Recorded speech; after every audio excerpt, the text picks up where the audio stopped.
Hello YouTubers, this is Mike and welcome to my backyard garden. Today we're going to talk about my orchid. My orchid is in a very happy state right now. You can see the bloom blossoms, the bloom buds coming out ready to blossom. It's got new leaf growth as well. This is the first time I've had this plant for over 7 years. This is the first time I've had the bud stem come out at the same time of new leaf growth. Usually it's one or the other.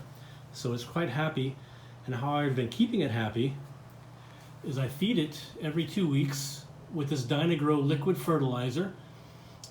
It's a 3-12-6 blend, which is very good for blooming.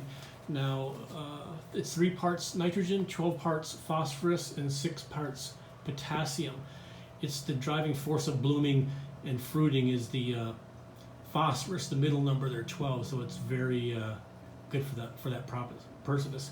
How I feed it is I have this size pitcher of water, about a quart of water, maybe closer to a half gallon, and I just put 1/8 of a teaspoon, this little guy here,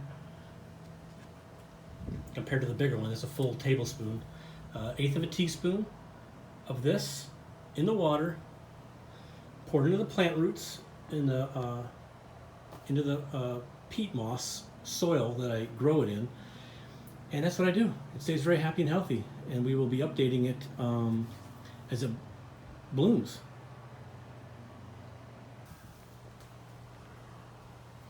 Okay, so we're just going to water it like so, moisten up the areas where you can reach, and it'll be well absorbed by both the moss as well as the roots. And that's all there is to it. Again, thanks for watching. Please like, and if you haven't already, please subscribe. It's very helpful to the channel and very much appreciated. Thanks so much, and enjoy your day, and thank you for hanging out in my backyard garden.